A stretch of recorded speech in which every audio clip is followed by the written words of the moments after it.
ये नौजवान दोस्त बैठे हैं, बुजुर्ग लोग बैठे हैं, अपने परिवार के और छोटे बच्चों को समझाओ कि ये सोशल मीडिया पे इस तरह का काम है, ये आपका समय, श्रम और बुद्धि को नष्ट कर रहा है, इससे कुछ हासिल नहीं होने जाने वाला है। दुनिया की कितनी भी एडवांस टेक्नोलॉजी हो, आप रोटी गूगल से डाउनलोड नहीं कर सकते। तो कहना चाहता हूं कि धूप में निकलो, घटाओं में नहा कर देखो, जिंदगी क्या है मोबाइल हटा कर देखो। वाह।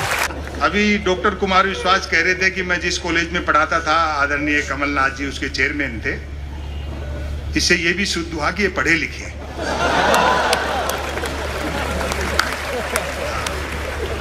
और मुझे अच्छा नहीं लगता जब विपक्ष के लोग एक आदमी को इतना टारगेट करते हैं।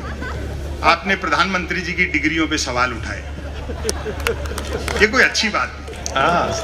भाई जब सैटेलाइट लॉन्च होकर के अपनी कक्षा में स्थापित हो गया, धरती के चक्कर काट रहा है, फिर क्यों डिजाइन पे बहस कर रहे हैं?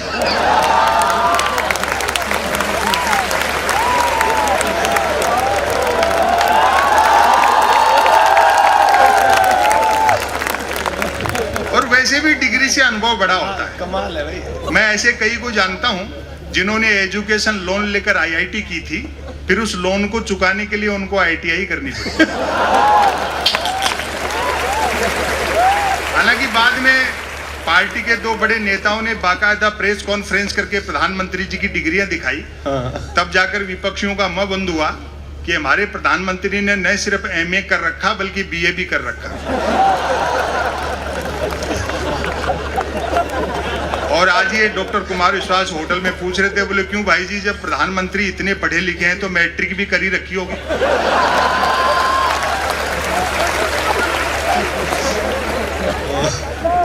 यही सब सटायर है। अभी महाराष्ट्र की भी चर्चा आई। दरअसल वो सेकंड की सुई जो है घड़ी की, वो मिनट वाली से आगे निकल रही थी। क्या बारीक है, वाह। लेकिन उसको पता नहीं था कि सेकंड वाली पूरा चक्कर काटती है, तब मिनट वाली थोड़ी सीख सकती है। और ये पहला मौका है मंत्री महोदय महाराष्ट्र में जब चौकीदार का पाला थानेदार से पड़ा।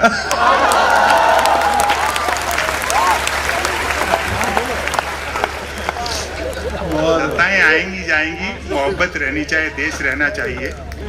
पाकिस्तान, चाइना, इन सब विषयों पे तो कर्नल साहब बोलेंगे, क्योंकि तो आमने सामने चेहरे से चेहरा मिला करके, आंखें से आंखें मिला करके लड़े हैं।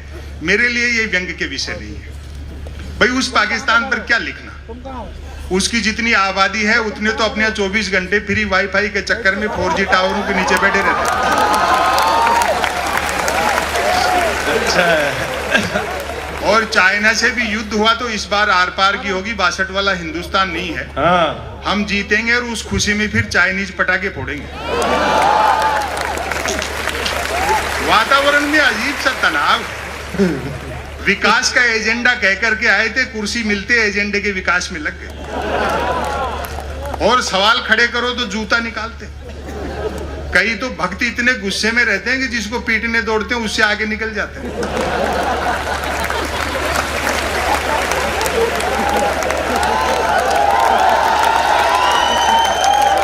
भक्त तो आप जानते हो ना, जिसके आंखें तो होती है लेकिन दृष्टि नहीं होती।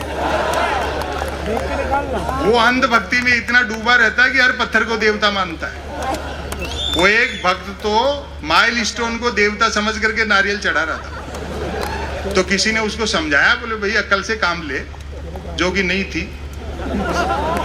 बोले जिसको तुम देवता समझ रहे हो वो माइलस्टोन है, वो अंधभक्ति में डूबा था। बोले नहीं, ये साक्षात देवता है। देखो इसने यहीं से बता दिया है कि दिल्ली 250 किलोमीटर।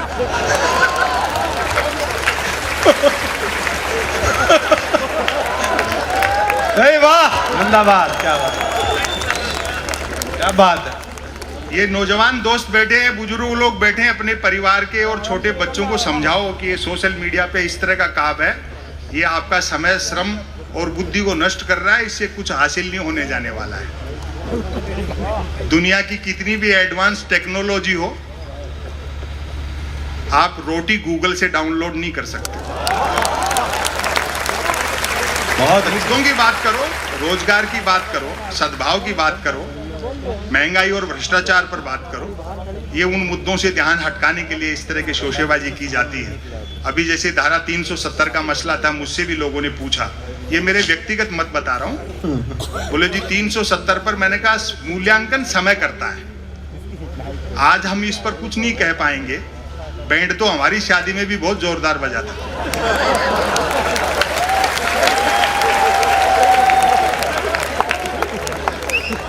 अभी एनआरसी का मसला है, मैं समझता हूं कि अगर वो शरणार्थी हैं चाहे घुसपैठिए हैं, धर्म के आधार पर किसी के साथ भेदभाव इस देश की हजारों साल की परंपराओं के विरुद्ध है।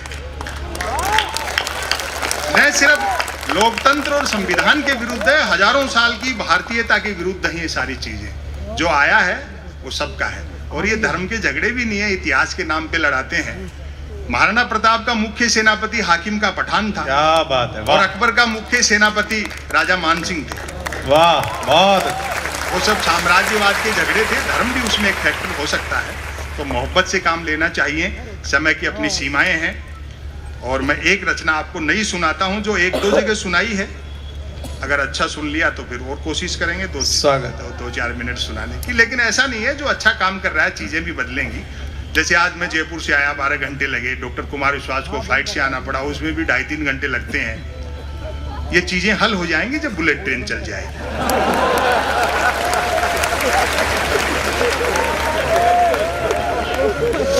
और हम तो सुनते हैं कि बुलेट ट्रेन का किराया भी कम होगा और वो सवारियां लेने भी घर घर जाएगी। और गुजराती दिमाग लगाया प्रधानमंत्री ने, जापान के प्रधानमंत्री से बुलेट ट्रेन के लिए कर्जा भी 50 साल के लिए मांगा है। वो जानते हैं 50 साल बाद न देने वाले बचेंगे न लेने वाले बचेंगे।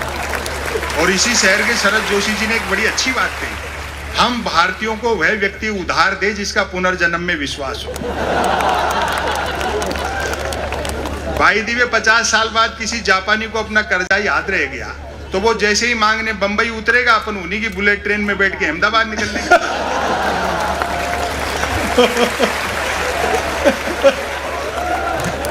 और अगले ने साफ कह दिया है शिंजो आबे को कि भैया कोई सवारियां नहीं बिठानी है, ये चुनावी रेल है, इसलिए फटाफट चला, भले पटरी वटरी बाद में बिछाते रहना। दरअसल ये लोग चढ़ना हिमालय पर चाहते हैं लेकिन मुंह हिंद महासागर की तरफ। 2015 में आए थे शिंजो आबे, तो मोदी जी ने बुलेट ट्रेन के समझौते पे हस्ताक्षर किए दिल्ली में, और अगले दिन शिंजो आबे को बनारस ले जाकर के 3 घंटे तक गंगा आरती दिखाई। और भरपूर समर्थन करना, व्यंग तक पहुंच जाओ तो 3 घंटे तक गंगा आरती देखने के बाद शिंजो आबे बोले, मोदी जी जब आप लोगों के पास इतनी फुर्सत है तो काहे को बुलेट ट्रेन चला रहे।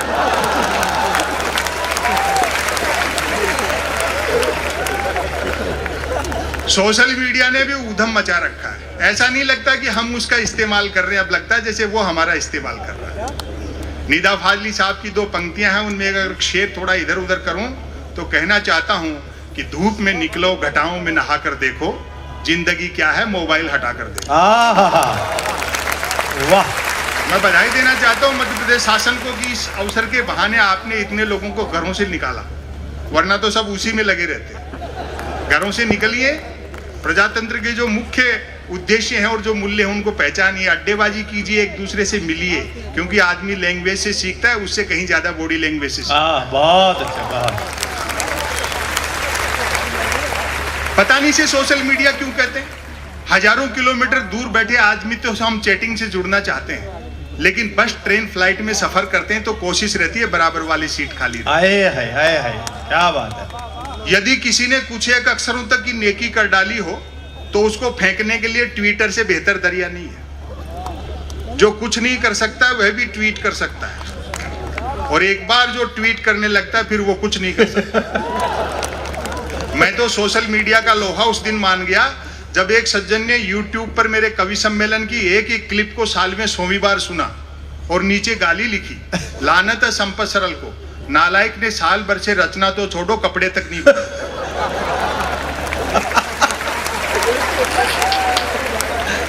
टेक्नोलॉजी से फॉर्मेट बदला है, पाखंड वही है। वाह क्या बात है। पहले देवी देवताओं के 16 पोस्ट कार्ड लिखते थे, आजकल देवी देवता का फोटो डाल करके 16 शेयर मांगते।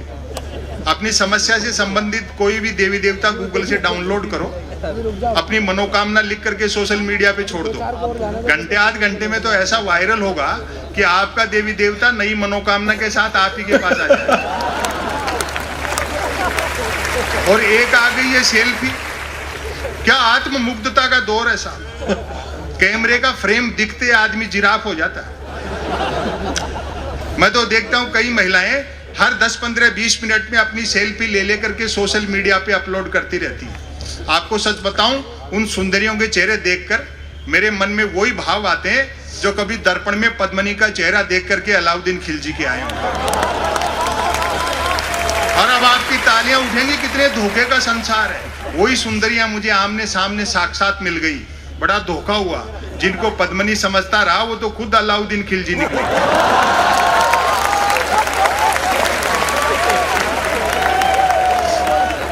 और कुछ नहीं करना, एक मेल अकाउंट खोलना है जो बैंक अकाउंट खोलने से भी आसान है।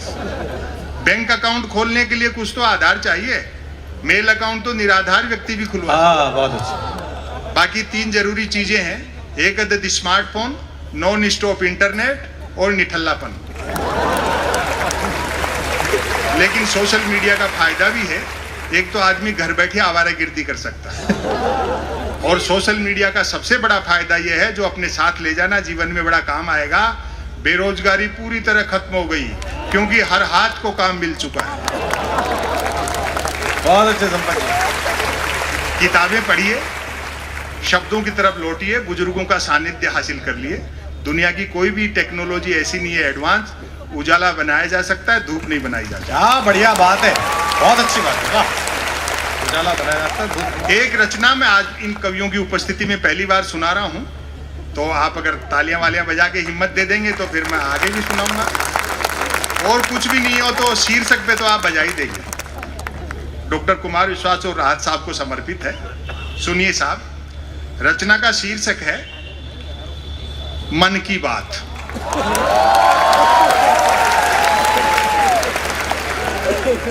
इसी शहर के शरद जोशी जी थे, वो प्रोज पढ़ते थे अंग्रेजी में, हिंदी में जिसको गद्य कहते हैं, उर्दू में नस्र कहते हैं। बाकी सब आपको कविताएं शायरी सुनाएंगे, मैं अकेला आदमी गद्य पढ़ता हूँ। शरद जी के शहर के लोग किसी शब्द को कैसे उठाते हैं, मैं आपकी मोहब्बत चाहता हूँ। सुनिए साहब, मन की बात।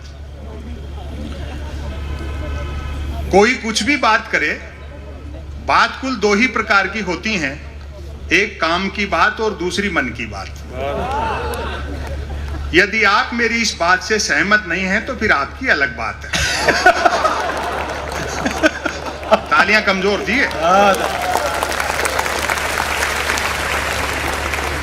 यूं तो बात काम की हो या मन की होती, दोनों बात ही हैं। अब आपकी फिर मोहब्बत मांगता हूं। यूं तो बात काम की हो या मन की होती, दोनों बात ही हैं, लेकिन दोनों में बेसिक डिफरेंस ये होता है कि काम की बात में मन नहीं होता और मन की बात में काम।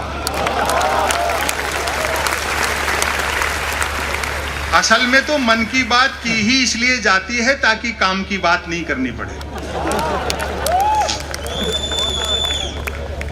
मन की बात कुछ कुछ वैसी ही होती है जैसे सदैव 2 व्हीलर चलाते रहने वाले के कभी कार हाथ लग जाए तो वह खाली सड़क पर भी हॉर्न बजाते हुए चलता है।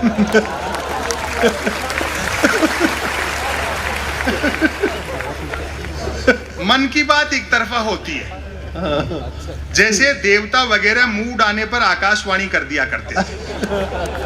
अब फिर आपकी व्यंग पर नजर जाए। मन की बात एक प्रकार का मौखिक प्रसाद होती है जिसे पाने के लिए भक्तों को हाथों की बजाय कान फैलाने होते हैं।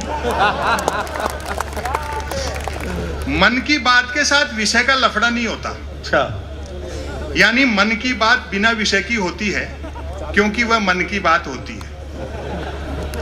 यदि भूले भटके मन की बात विषयांतर होकर भटक कर किसी विषय पर आ भी जाए तो कोई माई का लाल अंत तक नहीं पकड़ सकता कि मन की बात आखिर हो किस विषय पर रही है।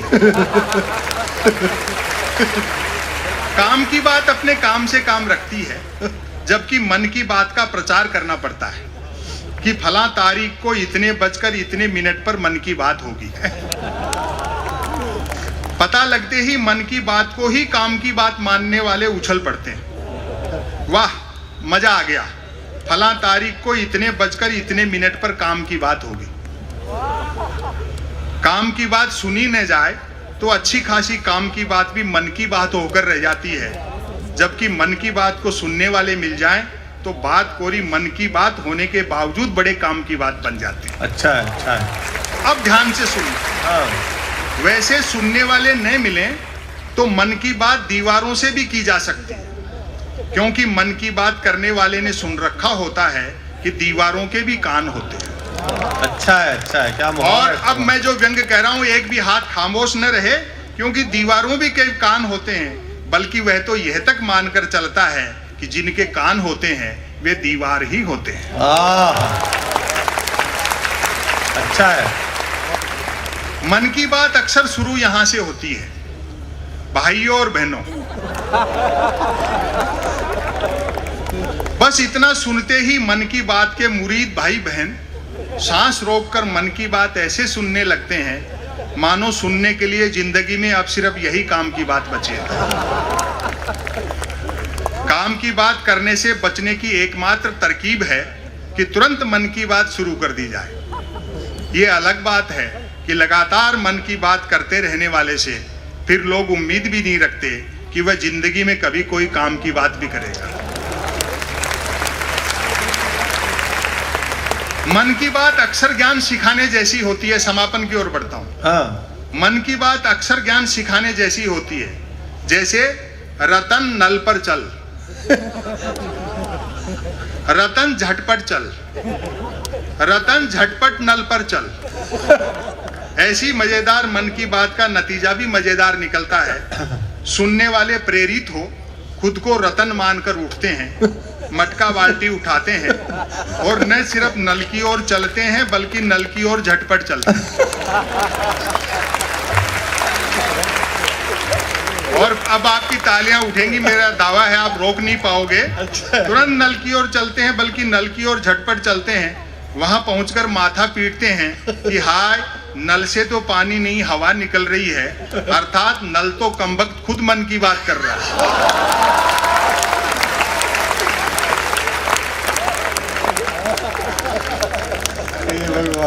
श्रोताओं के इस रिएक्शन से प्रभावित होकर मन की बात करने वाला तुरंत अपनी अगली मन की बात शुरू कर डालता है। रतन घर पर चल, रतन झटपट चल, रतन झटपट घर पर चल। मन की बात करने वाला अनजाने में भी काम की बात नहीं करता। वह जानता है कि काम की बात करने से सब काम में लग जाएंगे, तो फिर मन की बात कौन सुनेगा।